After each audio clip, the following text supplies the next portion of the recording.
সাথে যোগ দেওয়ার জন্য। আপনাদেরকে অনেক ধন্যবাদ আমাকে কথা বলার সুযোগ করে দেওয়ার জন্য। প্রথমে জানতে আপনি কেমন আছেন, আপনার সময় কেমন যাচ্ছে? আলহামদুলিল্লাহ, আমি শারীরিকভাবে ভালো আছি। সময় তো স্বাভাবিকভাবে ব্যস্তই যাচ্ছে সময়।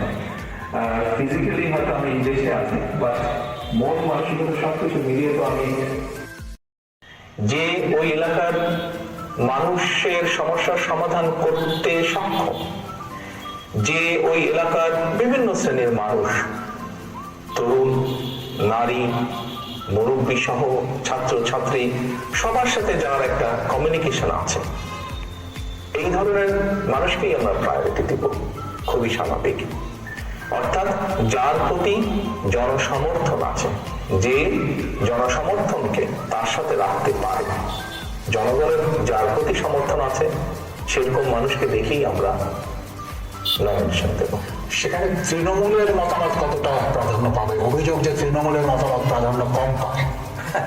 না, ব্যাপারটা এরকম না। দেখুন, গণতন্ত্রে স্বাভাবিক যেখানেই গণতন্ত্র আছে সেখানে মতামত থাকতেই পারে, বিভিন্ন রকম মতামত, অভিযোগ।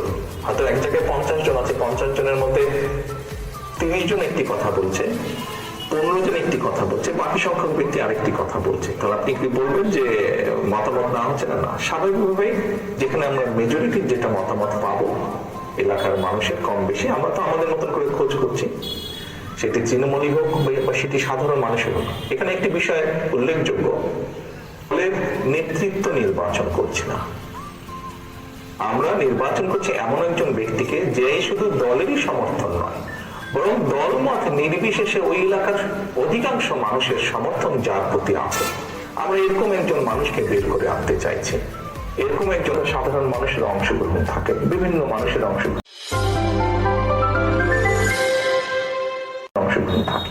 কাজে যার সমর্থন আমরা খুঁজে বের করার চেষ্টা করছি, যার প্রতি বিভিন্ন শ্রেণী পেশারা। বলেছিলাম যে স্বাভাবিক, আমি একজন রাজনৈতিক দলের সদস্য, একজন রাজনৈতিক কর্মী। আমি নির্বাচনের সাথে তো রাজনৈতিক দল এবং রাজনৈতিক কর্মীর ওতপ্রোত সম্পর্ক। কাজেই নির্বাচন যেখানে একটি মানে জনগণের সম্পৃক্ত এরকম একটি নির্বাচন হবে, সেখানে তো অবশ্যই আমি নিজেকে দূরে থাকতে পারবো না, আমাকে আসতেই হবে।